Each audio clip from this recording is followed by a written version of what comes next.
요한은 우리 그리스도인들이 예수 그리스도로 말미암아 하나님 아버지께 얼마나 놀랍고 큰 사랑을 받았는지를 증거하고 있습니다.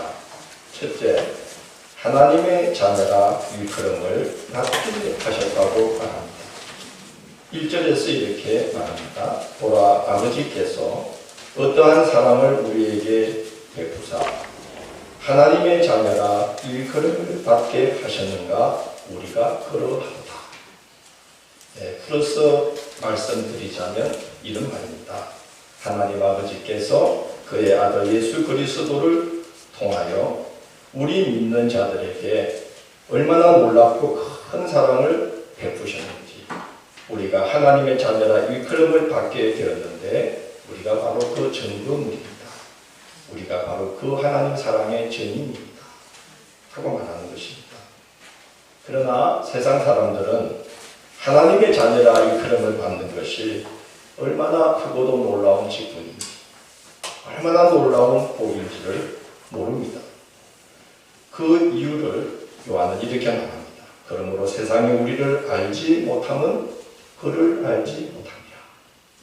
하나님을 모르니까 하나님께 복을 받은 우리 그리스도인들의 복이 얼마나 큰 건지를 알 수 없다는 것입니다.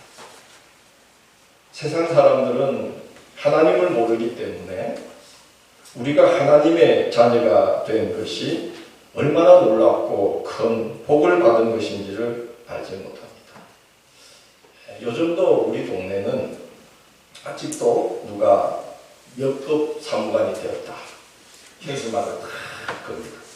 누가 어디에 취직했다, 이장님 아들이 해가지고 여러분 혹시 읍내를 다니시다가 아무개 세례를 받아 어느 교회의 성도로 하나님의 자녀가 된 것을 경축합니다 하는 현수막 보셨나요? 아니요. 우리 이건 하나 달까요? 노재현 성도님이, 그죠? 그 오랜 신앙의 단절을 극복하고 늙음학은 아닙니다. 이제 중년의 나이에 다시 신앙을 회복했어요. 이번에 세례를 받잖아요. 한 달간의 교육을 성실하게 마치시고 현수막을 잊죠. 창세기에서 요한계시록까지 성경을 읽어보면 줄기차게 증가하는 것은 하나님의 소원이 딱 한 가지인데요. 이 땅에 하나님의 백성 한 사람 세워지는 게 하나님의 간절한 소원입니다. 그 한 사람을 세우시려고 하나님은 하나밖에 없는 아들 예수 그리스도를 십자가에 대속의 제물로 내어주셨습니다. 바울 사도는 그 은혜를 깊이 깨닫고 그 은혜에 말하자면 꽂혔기 때문에 그 하나님의 마음을 알고 성도 한 사람을 얻기 위해서라면 내가 율법 아래에 있는 자를 만나면 나도 율법 아래에 있는 자처럼, 율법의 자유한 자를 만나면 나도 율법의 자유한 자처럼, 강한 자를 만나면 나도 강한 자처럼, 약한 자를 만나면 나도 약한 자 중에 한 사람인 것처럼 행하여 내가 한 사람을 얻고자 그 한 사람 앞에서 나는 나를 내려놓는다 라고 말할 정도로 성도 한 사람 세워지는 건 어마어마한 사건입니다. 제가 계속 아버지 뜻을 거역하다가 막판에 아버지 신학교 가겠습니다 했더니 저희 아버지께서 다락에 옛날 시골집은 방에 이렇게 뭐 여닫는 게 있어가지고 벽에 베개도 넣고 뭐 벽을 다 넣었어요. 그 다락을 확 열더니 막 뭘 이만큼 가져오셔서 저 앞에 쫙 깔아놔요. 전국 신학대학들이 신입생을 보내달라고 각 교회에 보낸 모집 요강을 아버지가 차곡차곡 모아놨다가 저 앞에 쫙 깔아놓고는 내가 이 날을 얼마나 기다렸는지 모른다. 가고 싶은 곳 있으면 찍어라. 아빠가 다 보내주겠다. 사실 제가 돈 하나 안 들고 맨몸만 닦아도 공짜로 먹여주고 재워주고 옷도 주고 장례도 보장해주는 학교를 합격을 했었는데 그때도 그리 기뻐하지 않으시고 그냥 애썼다. 그 정도 하셨는데 막판에 마음 바꾸어서 신학교 가겠습니다 했더니 막 기뻐서 어쩔 줄 몰라 하시는 거예요. 성일아, 아빠가 늦게 목회를 시작했잖니. 직장도 다녀봤고 사업도 어느새 해봤고 했는데 목회가 최고 보람있고 가치 있는 일이더라. 생각 잘했다. 내가 사실 너 목회자 되게 해달라고 얼마나 기도했는지 모른다. 그때는 목회자의 길을 가면요 끼니 걱정할 때였는데 그렇게 기도하시면서 아들 둘 다 목사가 되게 하셨습니다. 여러분, 시골교회 목사 세상이 누가 알아줍니까? 세상이 우리를 알지 못하면 그를 알지 못합니다. 그랬어요. 시골교회 누가 알아줍니까?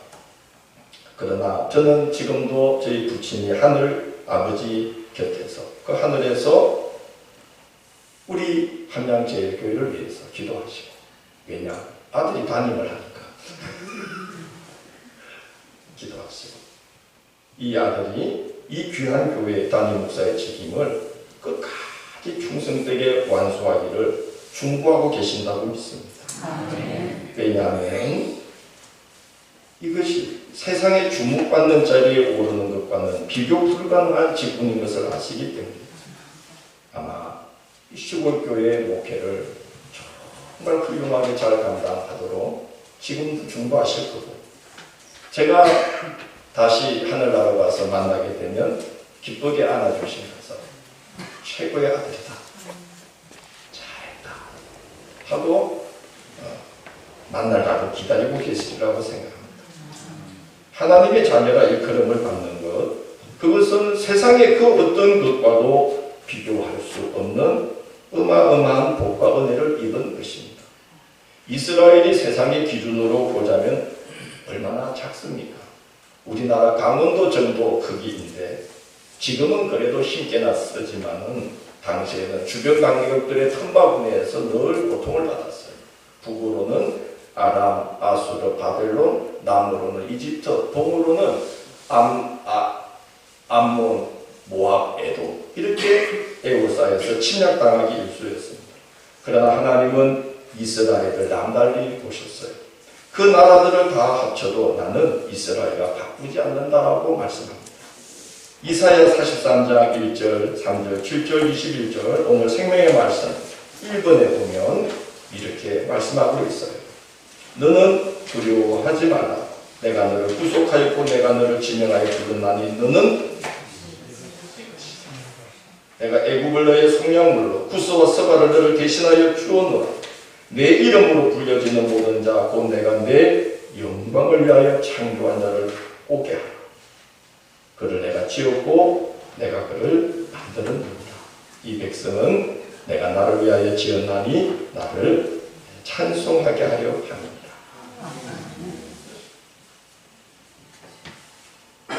애굽은 당대 최강국이었습니다.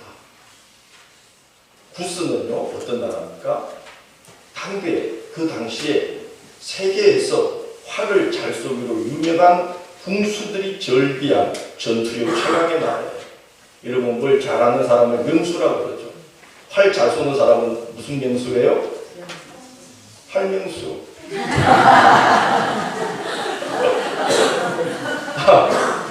아재개그인가요? 뭐 요즘 영화도 나왔던데 아마존 활명수라고. 영화도 한 번씩 좀 보십시오. 구스는 무슨 명수? 대답해도 돼. 전투력이 최강이에요. 스바라는 나라는 금은보와 값진 향신료의 본고장입니다. 하나님 말씀이 내가 누군가를 대신 어떤 나라를 포기해야 된다면, 망하게 내줘야 된다면 이집트를 너 대신에 내주고 구스와 스바를 너 대신에 내줄지언정 절대 너만큼은 내 손에서 내가 놓칠 수가 없다. 내어줄 수 없다. 그렇게 말씀합니다. 왜냐? 너는 누구 것이라? 내 영광을 위하여 내가 지은 자다. 이사야 49장 14절로 16절에서는 이스라엘 향하여 이렇게 말씀합니다. 생명의 말씀 2번입니다. 오직 시온이 이르기를 여호와께서 나를 버리시며 주께서 나를 잊으셨나이까 하거니와 우리가 가끔 그런 말 잘하죠. 야, 하나님 나를 버리셨나. 근데 하나님 이런 말씀이에요. 여인이 어찌 그 젖먹는 자식을 잊겠으며 자기 태에서 난 아들을 긍휼히 여기지 않겠느냐. 그들은 혹시 잊을지라도 나는 너를 잊지 아니할 것이라. 내가 너를 내 어디에 새겼고 너의 성벽이 항상 내 눈앞에 있다. 손바닥에 왜 새깁니까? 그 이름이 치워지지 않도록 쓴 게 아니라 어떻게 했다는 거예요? 새겨놓고 본다는 거예요.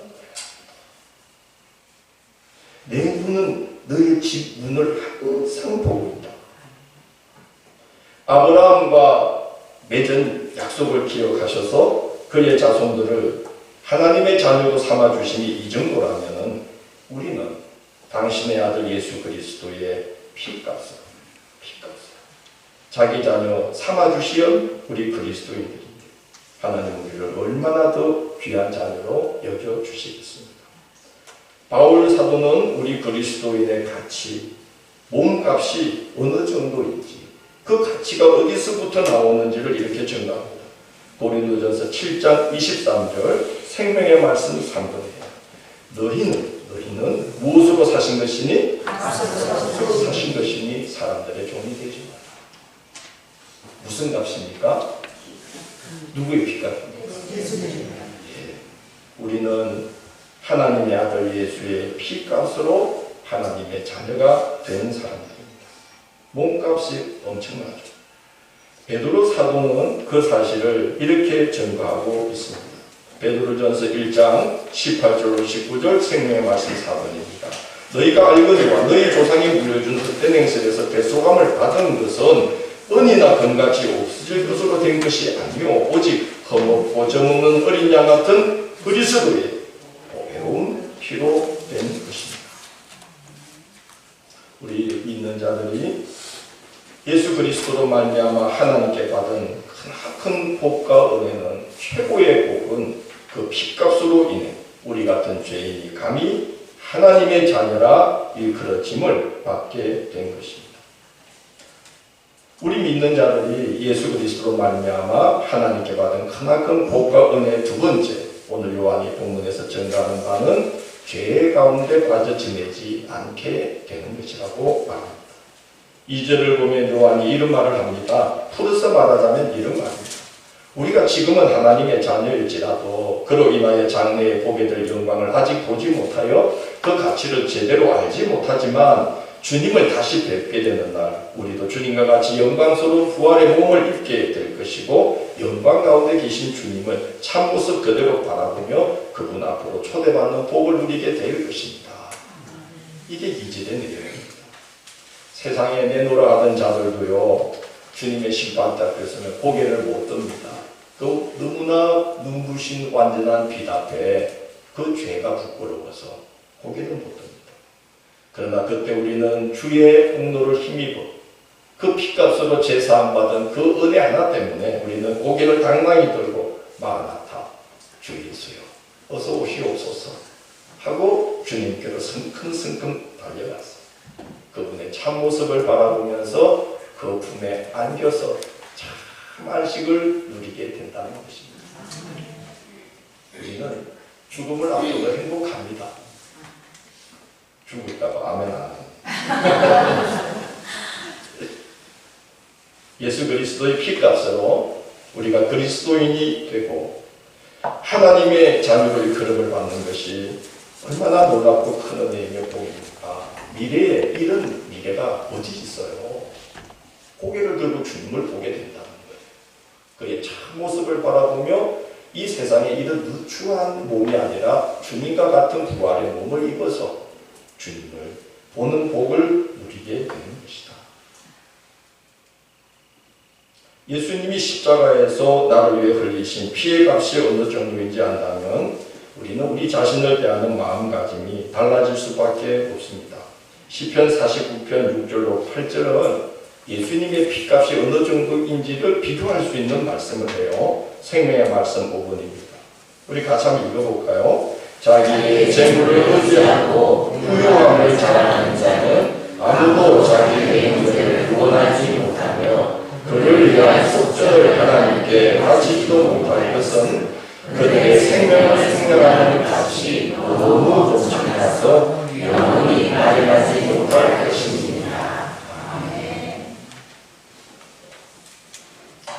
어떤 사람이 종이 되었을 때 종의 신분에서 벗어나게 해주려고 그를 아끼는 사람이 값을 치르는 그 값을 속전이라고 하고, 속전을 치르고 데리고 나오는 것을 속량이라고 그럽니다. 그래서 구속, 구원, 속량 같은 뜻인데, 그러자면 속전을 치러야 된다는 거예요.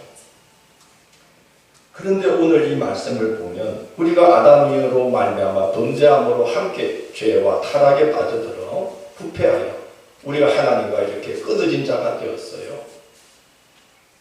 그래서 우리는 세상에 그 무엇으로도 이 죄값을 치를 수 없는 죄에 놓여 있다는 거죠. 우리도 지난주 여러분 마음에 흘러간 생각들을 살펴보십시오. 우리 죄인이 아니에요? 죄인 아니에요? 얼마나 무섭고 두려운 생각들이 우리 속에 많이 일어납니까? 죄인이에요. 용서받을 수 없어요. 구원받기 어려워요. 오늘 그러잖아요. 그들의 생명을 속량하는 값이 너무 엄청나서 영원히 뭐하지 못할 것이라. 생명을 속량하는 그 속전은 어느 누구도 영원히 마련할 수 없을 정도로 엄청난 것이라고 말씀하고 있습니다. 우리는 이걸 알아야 됩니다. 예수님이 우리의 죄짐을 짊어지시고 십자가에서 피 흘려 죄의 대가를 치르실 때에 그 피값이 얼마나 놀랍고 대단하면 우리가 평생을 마련해도 영원히 마련하지 못할 속전이 되실 정도 그 피값이 귀해서 우리가 구원 곧 속량함을 받게 되었다라고 말합니다. 여러분, 우리가 귀한 이유는 예수님이 피로 값주고 사신 자들이기 때문입니다. 귀한 이유. 손흥민 선수, 김민재 선수 몸값이 엄청나지 않습니까? 손흥민 선수 몸값이 얼마 정도 될까요? 일주일에 2억. 좀 더 써보세요. 재열아, 저는 축구 좋아하죠. 손흥민 선수 몸값이 얼마인지 알 것 같은데. 500원. 오케이. 와, 이럴 때 박수 한번 쳐주는 거예요.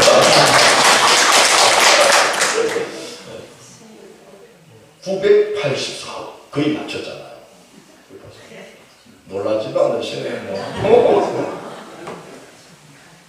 광고 수익 빼고 구단에서 받는 게 984억. 광고 수익 합치면 엄청나겠죠. 속으로 와, 이런 아들이 있으면 좋겠다. 저런 사이 보면 좋겠다. 아니에요. 믿는 아들, 믿는 사이 최고. 네. 그러나 이 손흥민 선수, 이런 선수 몸을 함부로 굴리지 않죠. 왜? 다리가 생명이니까 조기 축구에 나가서 이렇게 그러지 않습니다. 다치면 큰일 나니까 보험 들어요. 호날두 아세요? 호날두. 이분이 다리 보험을 들었어요. 다리를 못 쓰게 될 경우 얼마 보상받는 보험을 들었느냐. 야, 이것도 맞추면 좋겠는데. 얼마 정도? 다리 하나 다치면 얼마? 보험. 1,500원. 다쳐도 걱정 없어. 근데 그 몸이 얼마나 귀하면요. 이 호날두가 몸을 얼마나 살렸는지 별명이 날강도와 호날두 합쳐가지고 날강두라 그래. 왜냐? 호날두 초청 친선 경기 가지고 우리나라 왔는데 이름만 딱 걸어놓고 라카에서 얼굴만 딱 보여주고 경기장에 뛰었어요? 안 뛰었어요? 안 뛰었어. 그걸 뭐라 그러더라? 노쇼. 보여주지도 않고 다치면 안 되니까. 그렇게들 몸을 아껴요. 제가 무슨 말씀을 하는지 아시죠? 우리가 그리스도인으로 하나님의 자녀라 칭함을 받게 된 것이 우리 공로가 아니고 어마어마한 예수님 피값으로 하나님 자녀가 된 걸 안다면, 구원받은 자가 된 걸 안다면 그 값의 가치가 세상 재화로는 절대로 환산할 수 없는 은혜로 우리가 속전을 치르고 속량된 자라는 것을 안다면 우리는 절대로 함부로 살 수 있다 없다? 없는 거죠. 우리 가치가 얼마나 귀한지 안다면 우리를 죄에 함부로 내어 맡길 수가 없는 거예요. 장차 우리가 어떤 모습으로 주님과 마주하게 될 것인지를 안다면 얼마나 하루하루를 신실하게 살아가게 될까. 3절에서 요한은 이렇게 말합니다. 주를 향하여 이 소망을 가진 자마다 그분의 깨끗하심과 같이 자기를 어떻게 하느니라? 깨끗하게 하느니라. 몸값을 아니까. 내 몸값이 아니라 예수님 핏값. 그 핏값의 가치를 안다면 우리는 예수님이 자기를 깨끗하심과 같이 자기를 깨끗하게 한다.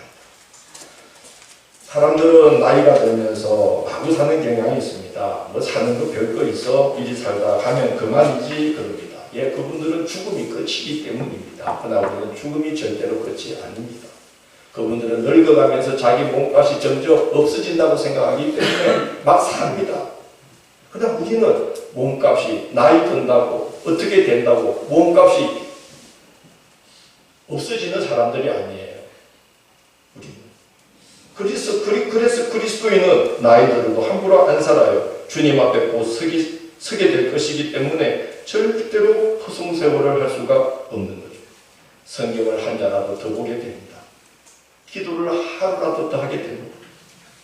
입의 말을 한 마디라도 더 복되게 하려고 힘씁니다. 손에 조금이라도 더 덕을 갖추어서 누군가를 덕을 베풀려고 하게 되어 있습니다. 왜? 나는 귀한 사람이니까. 엄청난 가치를 가진 사람이니까. 예수님이 핏값으로 속전을 치르고 속량해 준 사람이니까. 그리고 나는 그 주님 앞에 서야 될 사람이니까.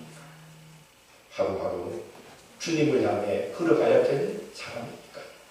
절대로 겉으로 살 수가 없어요. 주님께로 갈 날이 다가갈수록 성도의 삶은 어떠한가? 오늘 생명의 말씀 6번 히브리서 10장 22절로 25절 이렇게 말하고 있습니다. 우리가 마음의 뿌림을 받아 악한 양심으로부터 벗어나고 몸은 맑은 물로 씻음을 받았으니 참 마음과 온전한 믿음으로 하나님께 나아가자.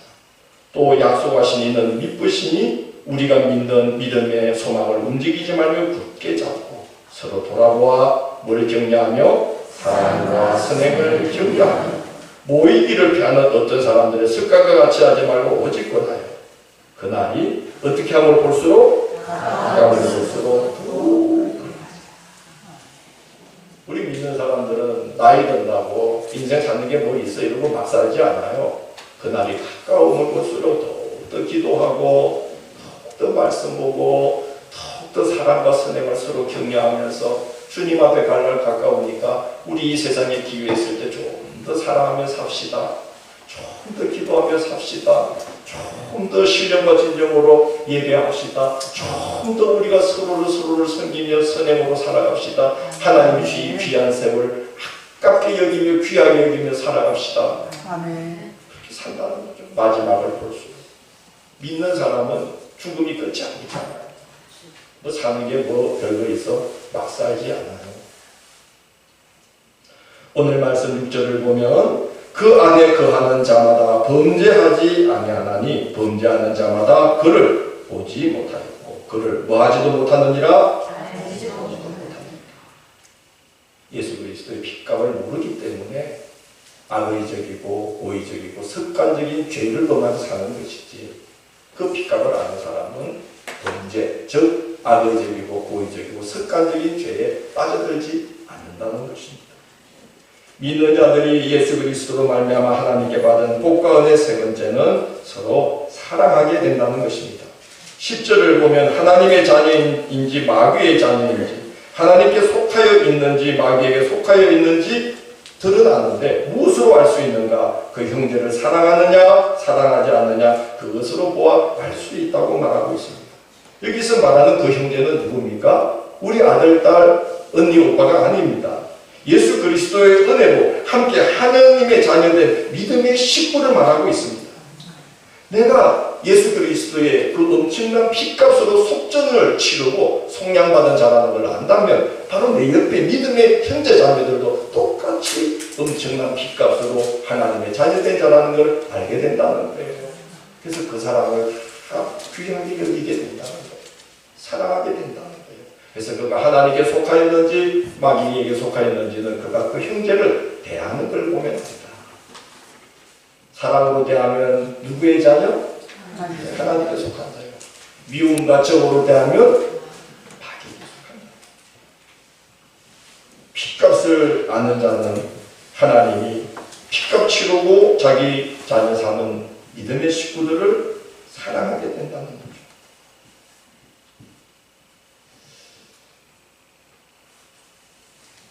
10절을 보면 예수님이 우리를 위해 목숨을 버리신 핏값을 생각하면 사랑이 무엇인지 알 수 있고 그 핏값으로 하나님의 자녀된 믿음의 형제자매를 사랑하지 않을 수가 없다고 말하고 있습니다.